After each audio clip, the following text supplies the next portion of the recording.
Boa tarde a todos. Permitam-me que, na pessoa da Filipa Roseta, cumprimente todos os meus parceiros de mesa. Permitam-me um cumprimento muito especial ao Dr. Rui Rio, a quem agradeço o facto de me ter convidado para estar aqui hoje presente, que a minha visão, a visão do independente, possa servir para o Partido Social Democrata debater mais profundamente as suas ideias na área da saúde, que foi o que me foi pedido hoje para falar. Portanto, na sua pessoa, cumprimento todos os sociais-democratas e todos os independentes aqui presentes. Muito obrigado.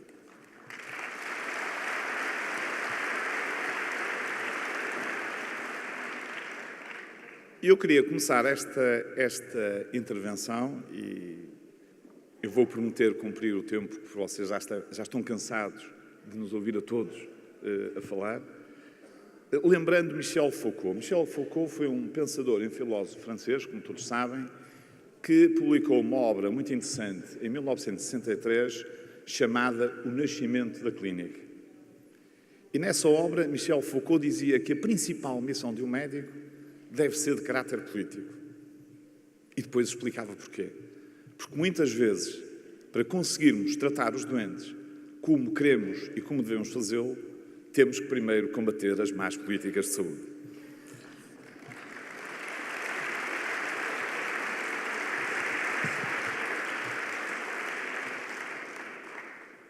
Eu não posso deixar de vos referir uma questão que é importante, dado que estamos a falar do hoje e do amanhã. Várias vezes, o nosso Primeiro-Ministro, em resposta a algumas intervenções, nomeadamente das ordens profissionais, veio sempre dizer que nós temos cada vez mais números. Cada vez temos mais doentes operados, cada vez temos mais consultas realizadas, etc. E isto tem a ver com a questão que nós muitas vezes levantamos para tentarmos perceber se o Serviço Nacional de Saúde está hoje melhor ou pior que há uns anos atrás. E esta questão deve ter duas perspectivas.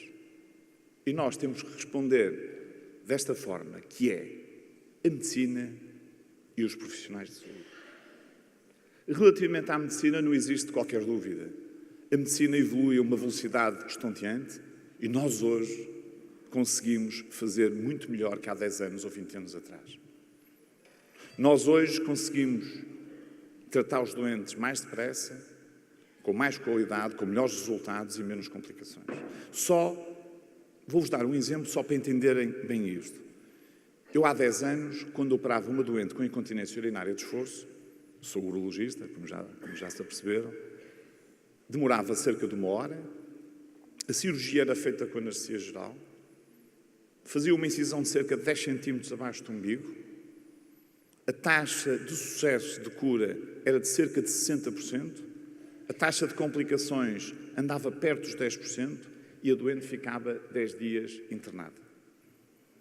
Hoje, para operar uma doente com incontinência urinária de esforço, a cirurgia demora 5 minutos. A taxa de sucesso é de 98% e a taxa de complicações é inferior a 1%. E a doente não precisa de ficar internada. Pode ter alta 1 ou 2 horas depois de ser operada. Portanto, eu hoje, num tempo operatório, consigo operar mais doentes do que os doentes que operava há uns anos atrás. E, portanto, a medicina evoluiu, o que significa que nós conseguimos hoje fazer mais do que fazíamos antes. E os profissionais de saúde? Estão mais satisfeitos ou menos satisfeitos que há 10 ou 20 anos atrás? Esta resposta eu não precisaria de a dar. Vocês conhecem-na bem. O grau de insatisfação dos profissionais de saúde, eu quando falo de profissionais de saúde, falo de todos os profissionais de saúde. As manifestações não são apenas dos enfermeiros e dos médicos, são também dos farmacêuticos, são dos assistentes operacionais, são dos psicólogos, são de uma série de profissionais que neste momento fazem o Serviço Nacional de Saúde. É devido a eles que nós temos um Serviço Nacional de Saúde que ainda assim tem uma capacidade de resposta que se vai comparando positivamente com outros países europeus. E são estes profissionais de saúde que protestam, que não têm as condições de trabalho adequadas, que têm uma taxa de absentismo elevadíssima. Ainda hoje foi revelado que, devido ao absentismo, o ano passado perdemos 4 milhões de dias em 2018, que é uma taxa preocupante. têm taxas naquilo que são as dimensões do burnout, nomeadamente de desmotivação, de depressão, elevadíssimas, particularmente os médicos e os enfermeiros. E, como sabem, os protestos que existem, já não vou falar das greves, mas inclusivamente das demissões das pessoas que têm cargos de direção a nível de direções clínicas, a nível de chefes de equipa, não para de aumentar. Para além disto, temos perdido muitos dos nossos melhores profissionais de saúde. A taxa de imigração de portugueses, nomeadamente médicos e enfermeiros, para o resto da Europa é muito elevada. Aliás, os dois grandes fluxos migratórios são de Portugal para o resto da Europa e da Europa de Leste para toda a Europa. E por isso, estas duas questões devem ser sempre separadas. A medicina está melhor, quer dizer que todo o sistema de saúde está melhor, incluindo o Serviço Nacional de Saúde. Os profissionais de saúde não estão tão satisfeitos e não estão a ser devidamente considerados como deveriam ser. Deixa-me fazer uma pequena nota sobre aquilo que a administração Obama, e nomeadamente os seus conselheiros para a saúde, identificaram como os 8 principais desafios para a saúde a nível nacional nos Estados Unidos, mas também a nível internacional. E os desafios foram os custos, a demografia, o acesso, a variação na prática clínica, o uso ineficiente de informação, os cuidados fragmentados versus cuidados integrados, a duplicação, a medicina defensiva e o desperdício e, finalmente, o 8º, o atraso na adoção da inovação.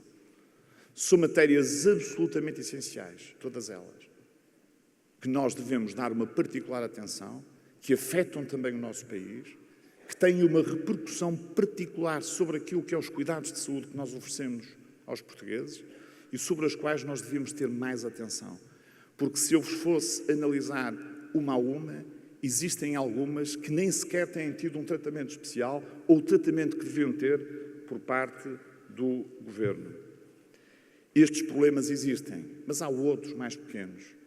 Há pequenas notas que podem servir para um debate intenso, para um debate que possa ser alargado a todos os cidadãos e que tem a ver com a forma como nós vamos também gerindo globalmente a saúde. Nós temos uma política de contratação que está claramente a falhar. Por isso estamos a perder os nossos melhores valores, estamos a perder os jovens. Isto não é específico da saúde. Isto acontece em todas as áreas de intervenção do Estado. Acontece na saúde, na economia, na arquitetura, nas novas tecnologias, etc.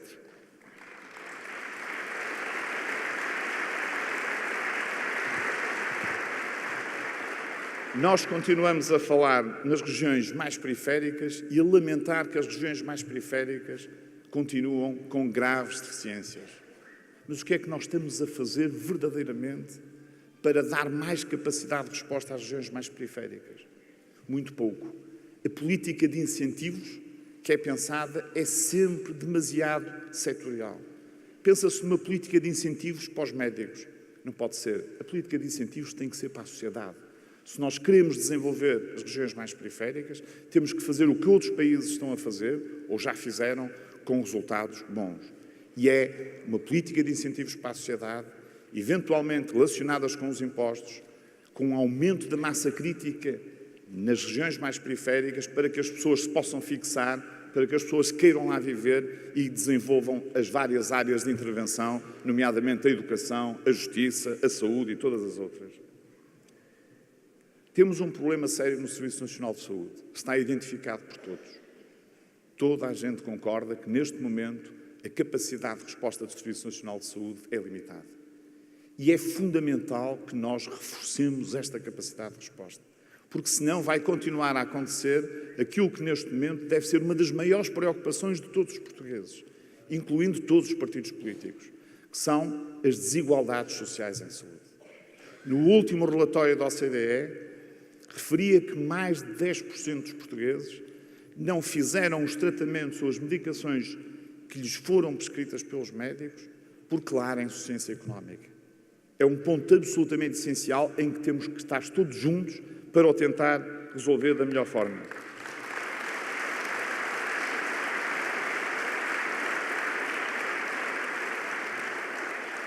Temos também que valorizar a qualidade dos resultados em saúde. E eu falarei melhor sobre isto um pouco à frente. E temos que fazer uma coisa que todos dizemos, fica bem dizer, mas depois nunca se aplica, que é apostar na investigação. Toda a gente que trabalha na saúde, especialmente os médicos, deviam ter tempo consignado para fazer investigação. Investigação não significa necessariamente fazer um doutoramento ou um mestrado. Investigação significa avaliar aquilo que nós fazemos no dia-a-dia. Investigação significa nós avaliarmos os nossos resultados para podermos corrigir melhor os erros, as complicações, etc. Aliás, perante um erro, vocês já sabem o que é que eu vou dizer, não é? Perante um erro não se enterram os mortos e tratam-se dos vivos. Perante um erro,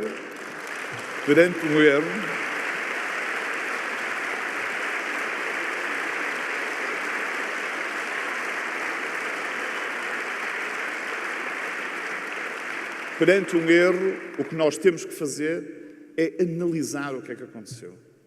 É tentar perceber para podermos corrigir futuros erros.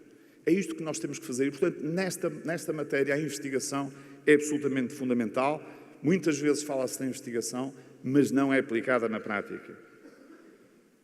Temos também que fazer uma coisa que já falamos muitas vezes e nunca a conseguimos fazer, que é centrar a saúde no cidadão, no doente. Nós não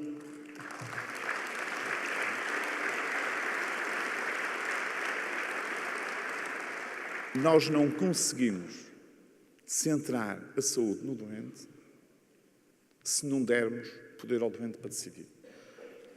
E para nós darmos poder ao doente para decidir, temos que lhe dar a informação.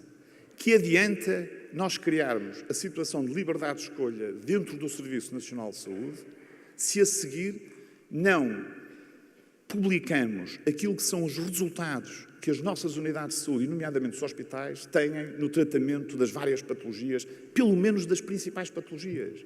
Como é que o doente pode perceber qual é o melhor sítio para si? Será sempre de proximidade à partida, mas se quiser ter um resultado melhor, não conhece os resultados.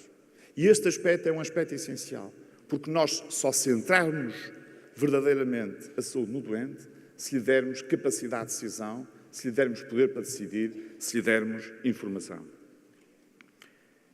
Temos também que aumentar a qualidade da formação pré- e pós-graduada. Valorizar e respeitar as pessoas, dar-lhes formação, dar-lhes conhecimento, é absolutamente essencial para aquilo que é a qualidade dentro do Serviço Nacional de Saúde. E, meus amigos, não há qualidade sem formação. Aliás, esta tem sido a principal característica genética do nosso Serviço Nacional de Saúde, que é a possibilidade que, nomeadamente os médicos que eu represento, poderem fazer uma formação de elevada qualidade. E eles, quando terminam a especialidade, são os melhores especialistas da Europa. Todos os países querem contratar médicos portugueses. E isto é muito bom. Mas não é só médicos. Querem contratar os enfermeiros, querem contratar os arquitetos, querem contratar todos os jovens que se formam em novas tecnologias e por aí adiante. Portanto, nós temos jeito para ensinar, nós gostamos de ensinar, e isto resulta muito uma característica tipicamente portuguesa, que é quando a gente vê aí um turista perdido, a perguntar onde é que é um determinado restaurante, muitas vezes não só lhe indicamos como somos capazes de o ir lá levar. E é isto que nós fazemos na formação. Nós temos os nossos internos no bloco operatório e queremos ensiná-los. Queremos que eles sejam de facto bons, queremos que eles saibam de facto fazer uma boa medicina. E esta característica é que faz o Serviço Nacional de Saúde que nós temos, é que faz o sistema de saúde que temos em Portugal e é que nos distingue realmente fora do país em termos de saúde. Finalmente, uma questão que eu acho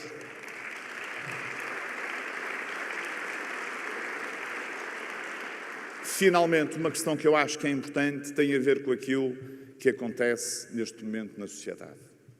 Todos vocês já tiveram a experiência de ir jantar fora e ter uma mesa ao lado com um casal e 2 filhos, estarem todos com um telemóvel na mão, a ver o Facebook, sei lá, a ver o e-mail, a ver qualquer coisa.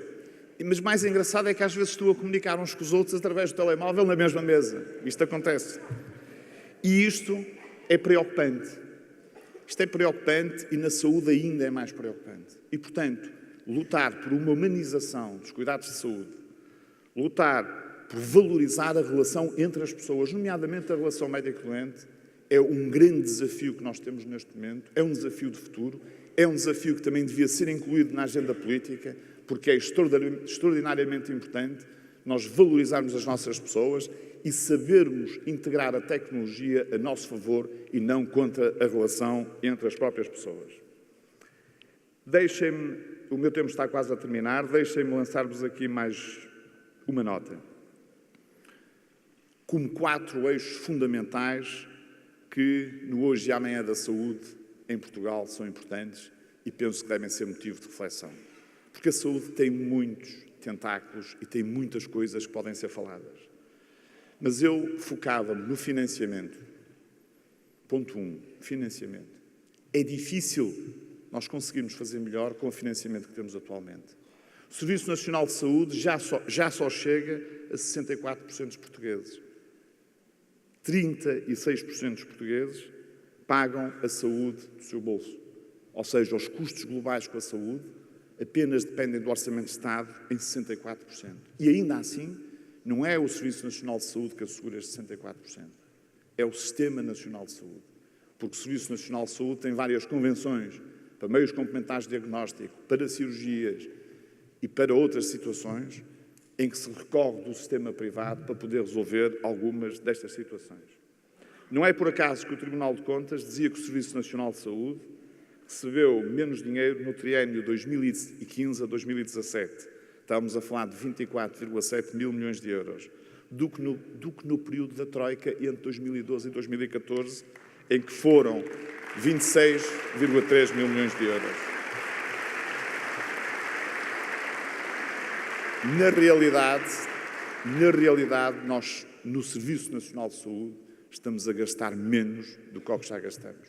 E estamos a gastar tão pouco que é difícil fazer as reformas que são necessárias, que é difícil conseguirmos, de facto, ir mais longe.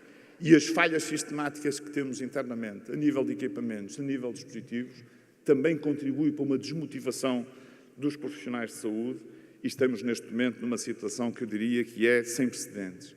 Segundo aspecto importante, primeiro, financiamento. Segundo, a qualidade.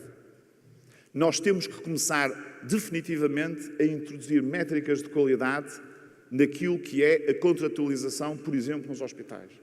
A qualidade não pode valer apenas 5%. A qualidade tem que valer mais de 5% daquilo que é contratualizado.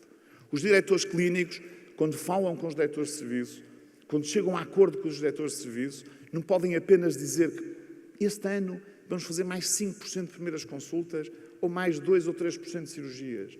Tem que dizer, este ano vamos tratar melhor os cancros da próstata, vamos ter uma eficácia em termos de cura 5 ou 10% superior, vamos diminuir a taxa de infecções em 5%, vamos diminuir as complicações no tratamento do cancro gástrico em 5 ou 10%.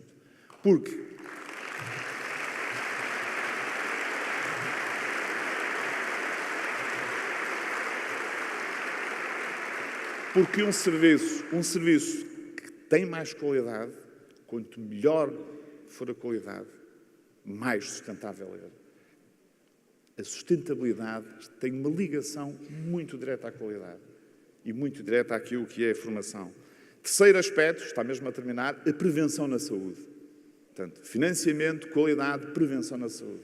Nós não podemos continuar a ter menos de 1% do nosso orçamento de Estado apenas para a prevenção da doença e para a promoção de saúde. Não é suficiente, meus caros amigos. Se nós queremos ter uma população com qualidade de vida a partir dos 65 anos, dado que até temos uma esperança de vida muito boa, neste momento para as mulheres de perto de 86 anos, nós temos que apostar forte, seja na promoção da saúde, seja na prevenção da doença. E, finalmente, o quarto aspecto, o capital humano.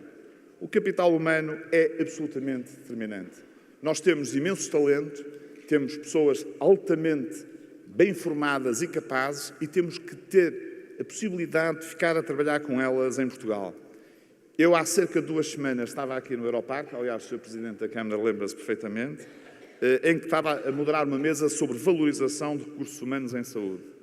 Estava aqui Eduarda Luna Paz, exatamente no sítio onde estou, e apresentou os 10 mandamentos para uma boa gestão da carreira. sendo que o primeiro era encontrar um propósito e ser-lhe fiel.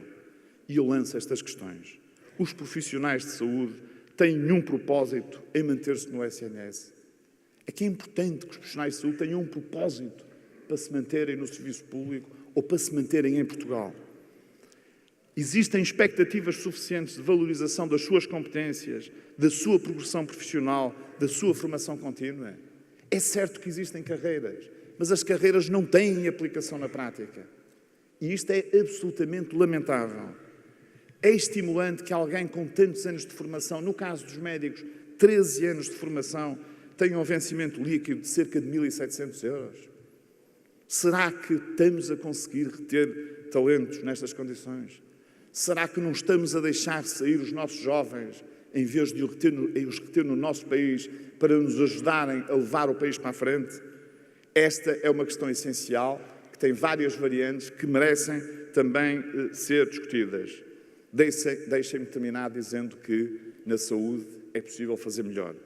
É possível fazer muito melhor. Com coragem, com determinação, com conhecimento e com liderança. Muito obrigado a todos.